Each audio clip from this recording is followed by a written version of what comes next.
Здравствуйте, друзья! Сегодня речь пойдет о фиксации шаблонов для фрезерования. Дело в том, что перед приобретением данной продукции иногда к нам поступают вопросы по поводу надежности самого этого механизма. Многие думают, что это обычное эксцентриковое соединение, которое быстро выходит из строя, или что-то там еще непонятное. Но это далеко не так. Чтобы показать, как работает устройство соединения рамки, мы решили записать небольшое видео, в котором расскажем и покажем все подробности самого фиксирующего механизма.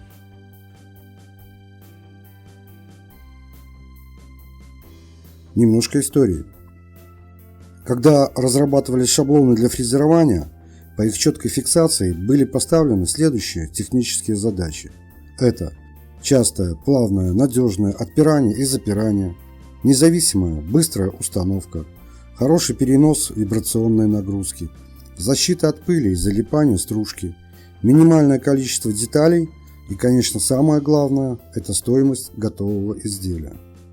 Рассматривалась идея применения обычного Т-образного болта М8 и гайки с накаткой. Не буду сейчас вдаваться в подробности, но эта пара не соответствует многим поставленным нашим задачам. В конечном итоге мы взяли и остановились на быстрых соединителях профилей. Что это такое? В интернете их много разновидностей, но все эти соединители устроены по одному принципу, по принципу углового конического соединения. Чтобы понять и увидеть, как вся эта механика работает, мы разрезали профиль вдоль. Изначально во внутреннее отверстие профиля заливается жидкий двухкомпонентный полиамид. После затвердения происходит механическая обработка, образуется форма корпуса. Далее вставляется пружина, резьбовая втулка со сферическим отверстием, Т-образная ось и вкручивается установочный винт с острым носиком на конце. Вот как это работает.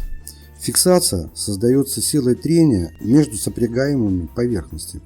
В нашем случае это поверхность установочного винта, который имеет наружный угол конуса, и поверхность Т-образной оси с таким же, но уже внутренним углом конуса.